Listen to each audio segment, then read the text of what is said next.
Hey guys, today I'm going to share with you our winter plans for the school year. And killer, I have nothing elaborate planned for us this year. In the past, I made up these grandiose plans and all of these things that I wanted us to do, and we probably got to about 30% of it. I decided this year I'm not making a huge plan. It will be valuable. We will enjoy it, but it will not be jam-packed. We have had a jam-packed, busy school year since the beginning, since before we actually started school. We started school like August the 12th, I believe, and we were already busy toward the end of July, moving into the school year, and it just got worse.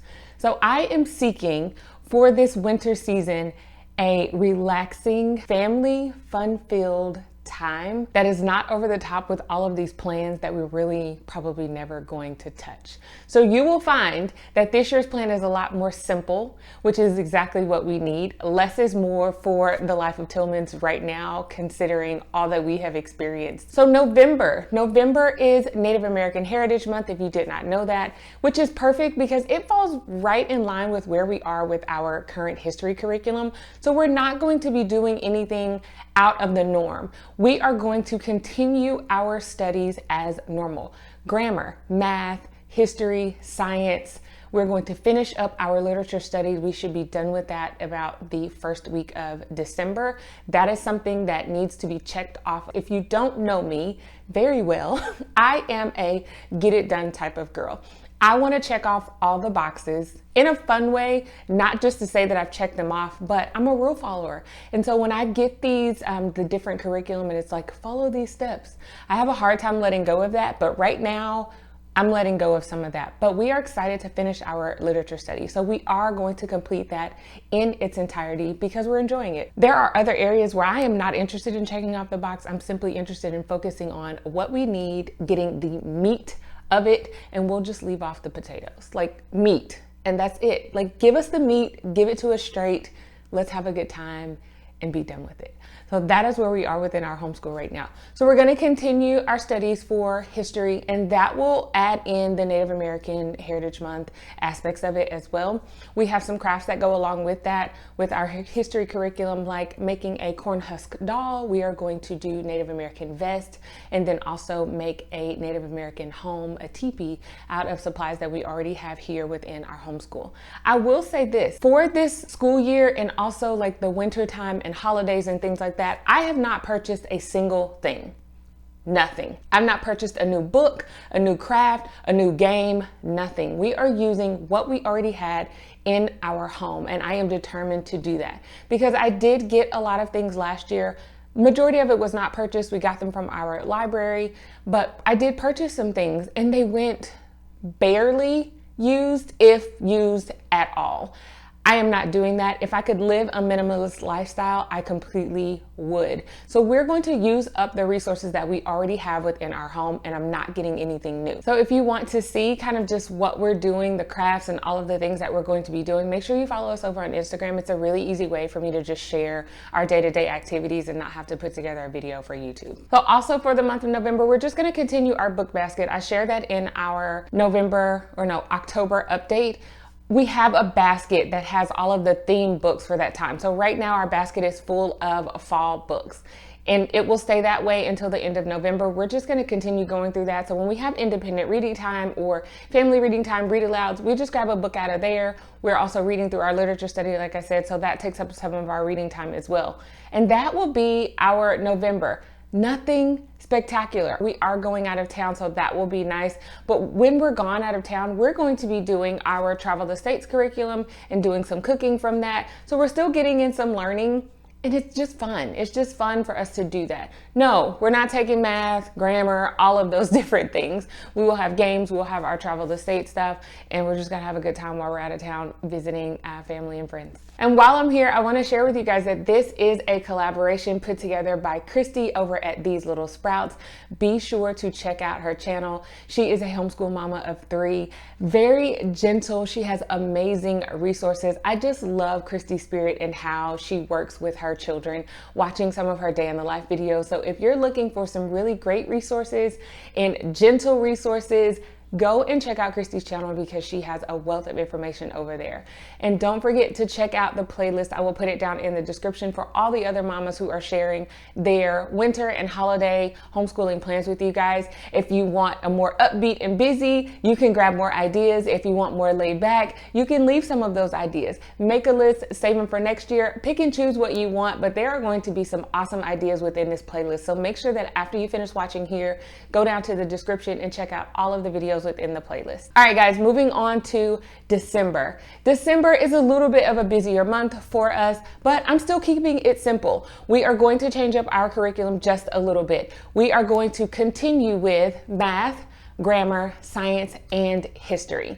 We are also going to finish up our literature studies, as I said before, which will probably be about the first week of December, and we will be done with the Miss Frisbee and the Rats of Nims, moving beyond the page literature study. We are going to sit down and put away certain things like spelling, wordly wise, vocabulary, which my oldest daughter is working on, and we are also going to sit down our handwriting. We will not touch those things. We will also not touch our art curriculum, and we will start that back again in January. What we are going to pick up and do a little bit different for the month of December, we are not going to take a full 2-week December break. Not doing it. We have taken off a lot of time already with different travel trips that we've taken. And that's okay. Those were all planned. This was a part of our plan for this school year. So it's not anything that's like shocking for us. This was a part of the plan. We know that. And we're just going to continue our studies through the winter and holiday season. And no 2-week break this way. We will take a break, but it will not be 2 weeks. It will probably be a couple of days because Christmas falls like a weekend. So it will probably be a couple of days before that. And then we'll go right back into our studies that next week. And then that's pretty much it.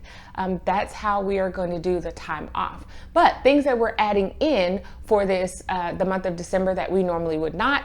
I have 3 books that we will touch on every day. So we'll have more independent reading time, which is why, or family and read aloud time, which is why I wanted to put down certain things like spelling, vocabulary, handwriting, because that gives us more time to read. And we have not been doing our read alouds the way we want to, but for the month of December, we will. So I'm going to share with you some of the books that we're going to be reading every single day. One of them is this first book here, and this is the Advent Devotion and Christmas Crafts for Families. We started in some of this last year, but we gravitated more to another Advent book that I purchased last year, and I will link that video down below in case you want to check out all the books that I did purchase last year. I've not purchased anything new. You can check those out, and if it's something you want to grab, go ahead and grab it. But we're going to spend more time in this book. Now, we kind of dabbled in both. We did most of our reading in the other book, and then we did more crafts out of this book. I'm not adding in any additional crafts whatsoever. This book is simply for the Advent study, the scripture references, the family discussion. Love this book. The few lessons that we did were amazing within here. So we're going to spend all December. There are 24 lessons, or 20, I think they're 25, if I'm not mistaken. Leading all the way up to Christmas. We'll start December 1st, and we'll just keep going with this book. It has lots of family discussion. This is going to be our family devotional for the month of December. Also, a fun book that I picked up last year. There was no way that we could finish everything that was in it, but it is Weird But True Christmas Facts, or Things to Know. 300 festive facts to light up your holidays. We grabbed this book last year. There is an entire series of these books, but this is by National Geographic Kids. We had this book last year. We read through some of the things, but there are 300. There's no way that we could read all of these. So we're going to read a couple of different facts every day for the month of December. Another book that we're going to be reading, and I will put a picture of it up here for you, is we did not finish last year the Vanderbeekers of 141st Street. We got about halfway through the book, and then we really started diving into our Advent books. Well, the girls are like, Mom, we need to finish that book. And I'm like, I forgot. So I'm going to check that book out from the library. We'll start fresh all the way from the beginning. It's really an easy read, and we will just read that book every day and finish it up so that we can actually see how the story ends. We are also going to dive back into some of our Christmas crafts. I'm going to show you guys a bin, and this is a bin of Christmas crafts that we have collected over the years that we haven't finished. I am not buying any additional crafts of any kind. Our craft closet is busting at the seams, not just with like holiday or Christmas crafts, but crafts in general that we're not getting to. So why buy more when you have plenty already here? Get creative with what you have. So we're gonna go through this bin and we're gonna pick different crafts that the girls wanna do. We have tons of ornaments that we can make, all the different things. This bin and these Christmas activities and winter activities are going to be everything for us, not adding anything into them. Now also, we are still in the middle of our electives. My oldest daughter's elective is cooking and my middle baby girl is jewelry making. And so they're just gonna be diving into those kits twice a week, whatever day they choose to. I say kits. They're gonna be diving into whatever it is. Kits for my jewelry maker, she has different kits that she goes through. And then my oldest daughter is going to be doing cooking. I'm going to give her an opportunity to choose recipes that she wants to cook, a meal 2 or 3 times a week. And then my other daughters will join in on the other days of the week when I'm cooking different things. We do a lot of cooking anyway, so it's gonna be great just for everybody just to fall into the kitchen several times a week, because that's just normally what we do, but we're adding in some different meals to it, some things that we don't normally cook. That is it for our holiday season. So if you wanna check out what we did in the previous holiday seasons, make sure you look at these videos and don't forget to subscribe. Bye.